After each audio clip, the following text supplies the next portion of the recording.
paper crafters, thank you so much for joining me today. I love that you took the time to pop by my channel, check out the video that I've got going, and hopefully stay and poke around a little bit. I'm really excited to be able to offer some videos now and then and share my love of paper crafting. So I hope you find something that you enjoy and come back to see me another time. Bye-bye. Hey paper crafting friends, thanks so much for tuning in today. Our project today is going to be to take this Park Lane paper stack, it's called C'est La Vie, and we are going to take this apart and put it into some usable project sets for some future layouts. Now, whether you are scrapbooking or card making or using it for shadow boxes, whatever it is, your big thing when you're using a stack is taking it apart and figuring out how some pages can coordinate. Now, when I do this, it maybe is a little different than it will be for you because I often use these stacks for classes. So I've already gone through and pulled out literally one half of it, okay? So there were two of these sheets. These could be background sheets for you, but for me, I'm taking one out, right? So it's gonna end up being maybe photo mats or something like that. I just wanted to kind of show you what I'm talking about. And then same all the way through the stack. They typically will come with two of each sheet, and I've already pulled one for the purposes of what I'm doing.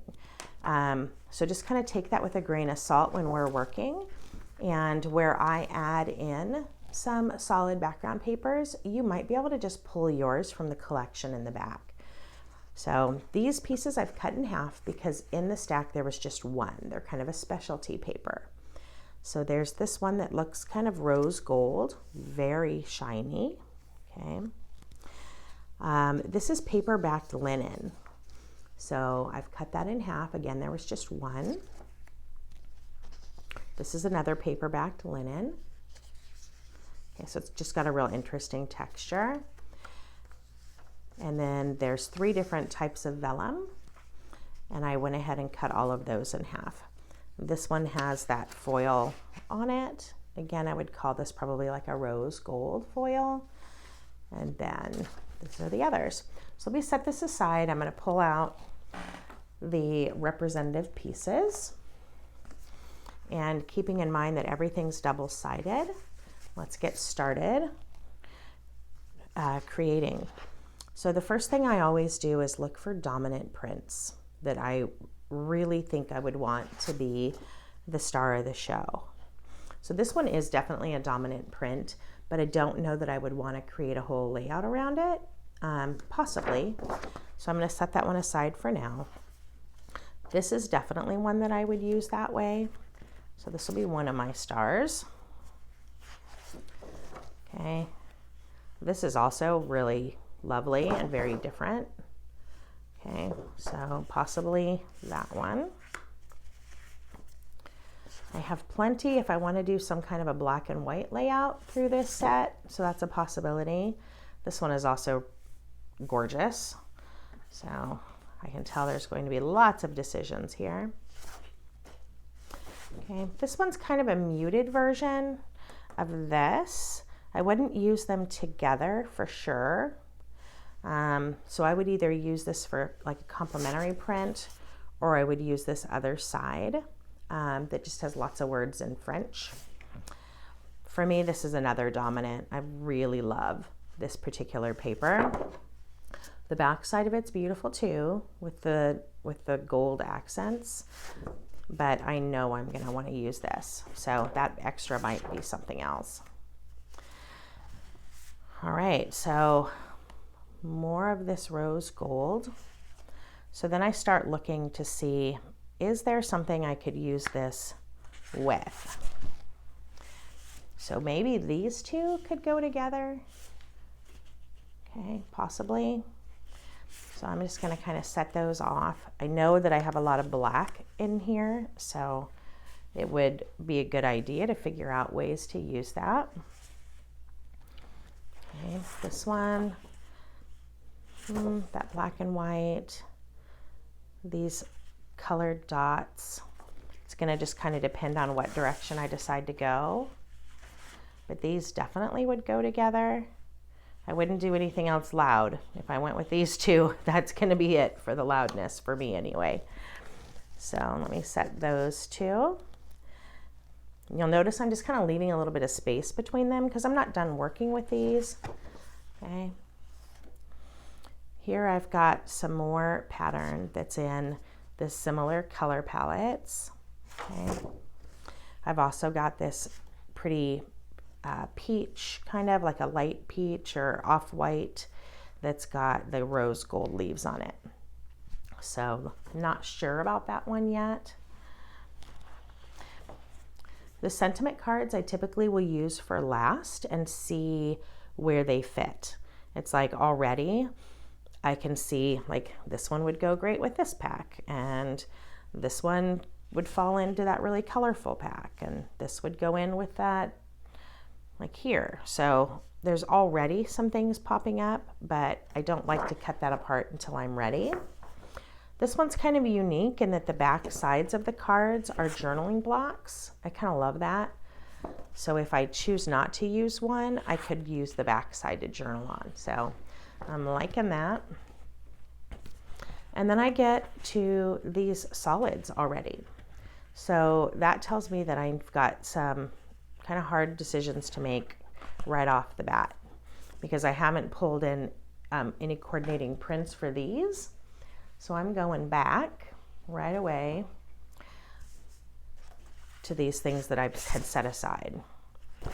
So this one that I wasn't sure about, which side I wanted to use, it's definitely a good complement for this. Okay, I think that would go together really well. So I'm going to put those guys together. But I need something else that's going to support this one. This is too light. Maybe I'll make a change here. Maybe this one could go with this. I don't like that. I'm going to keep thinking here. I'm going back to this one here because I like that better.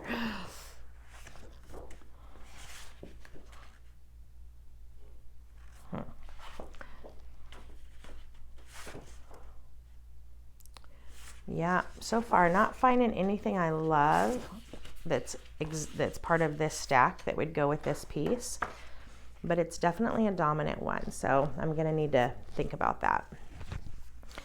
I have this rose gold foil that I could use wherever I want as an accent, so I'm going to just kind of set that one aside and wait. I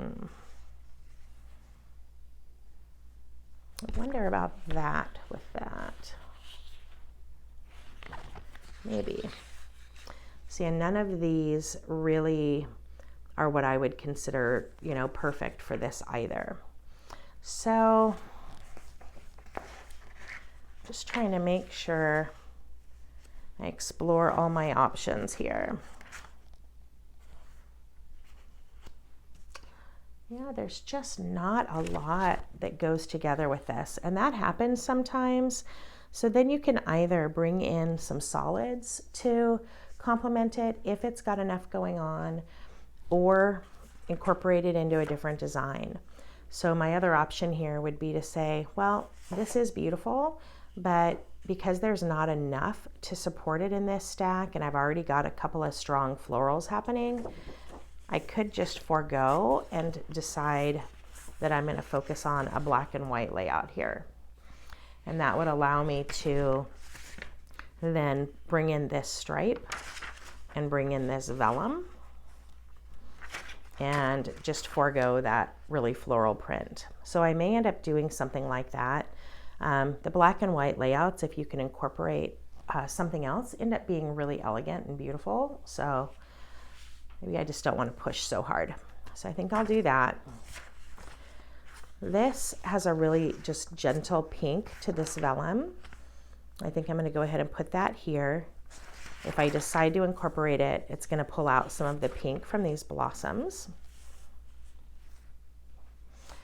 Then I've got this gold foil dot. I've already got some strong foil here, so I don't know that I want to bring in another one. I may go ahead and add that into this middle set and use that as an accent piece. This blotchy kind of looking piece is the perfect color palette for this set. And it's a little bit bigger design, so I could definitely bring in some just small pops of that. Okay. And what that's going to leave me with is this piece here, which can either be an accent for this and just really go with the black and the rose gold, or I can use it to bring in some more things here. So at this point, I'm going to put it with this middle layout. I have a tiny bit more looking to do. I've got this one that really goes best with this set, but I just don't want any more of that kind of color in there. This back side goes best over here, but good golly, do I need more pattern over there? I don't know. I think for now what I'm going to do is put it with this in case I want to bring in a little bit of color on this layout. But occasionally when I am making class kits, I'll end up with a set that has an extra piece or two in it that I don't even use in the directions. And that just happens. It ends up being kind of a bonus piece for a kit. So here I've got the words on the black and white, and I've got this peachy light color. But to me, this is still a little bit busy. So I can either, nope, I was gonna say tone this one down, but I don't like it there. Not so much. It goes with this one, but I like what I've got going. So again, this one has some flexibility of either being another black and white that pulls into this print, or being an opportunity to add a little bit of color to that black and white, and it goes with this, sorta. So I think I'm going to go ahead and put it with this set for now, and then we'll see. Yeah. Who knows? Sometimes I think I've got them figured out, and then I'll end up changing something later. So let me see where we are. I'm going to look at these one at a time. I've also got some solids from this kit that I can pull in. So the solids are double-sided. I've got like a black and gray. This is kind of a coral tone and pink. A really light peach with white. And then I've got a really light pink that's kind of a soft, almost a flesh tone on the other side. So for this one, I have not decided if I want to bring in any more color or not. So I'm going to go ahead and put the black here, because this is probably going to end up built on a solid black or on a solid white, and then bringing in all these other colors and potentially some glitter or something somewhere to just pop it up. So this is going to be that first set that I'm going to stack together and then set off. The next set, let's look at this one. Really bright, beautiful colors. Any solids that I put with it, I would want to just complement that feel. So I love this piece because I could use this side or this side, and that could be photo mats. It could just be a solid to break up some of this print. Okay, either way, this piece for me is perfect for this. I'm gonna have to really decide which way I want to go there. Love that stack. Pretty. Okay. And then I've got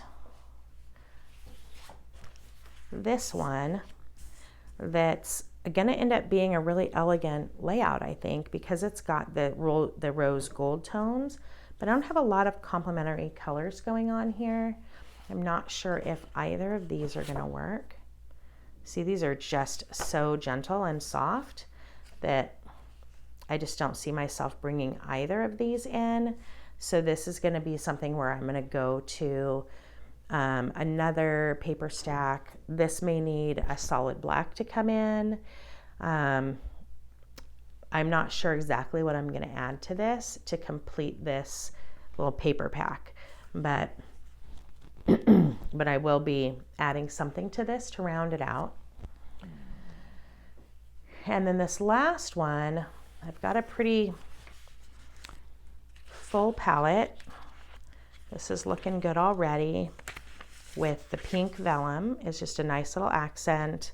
I've got this peachy tone, the floral, and then I've got this gold that I can pop in if I want just a little touch of fun, and that metallic piece. And both of these really complement this. Okay, so I could see this being a layout that ends up being built on maybe a green, and then all of these other colors are just pulling in from the borders and then creating the photo mats. And I think this will end up being really lovely. So there we've got 4 completely different project sets, and the opportunity for you right off the bat to easily create 4 layouts with what we've got. But you could also, because I've split the stack in half, you could easily do 8 or sit down and scrap with a friend, share it with them. I do end up usually producing videos showing myself using these paper stacks, so watch for those down the line if this is a set that you love or a set that you've already got. Again, it was called Park Lane C'est La Vie. I'll show you that cover again. It really is a beautiful stack and has lots of opportunities to coordinate things together. So I love that. So I hope that this gave you some ideas to get those paper stacks off the shelf and get busy creating. That is always my goal, to get you busy and using your stash. So thanks for the time that you spent with me today, and I will see you next time. Bye-bye.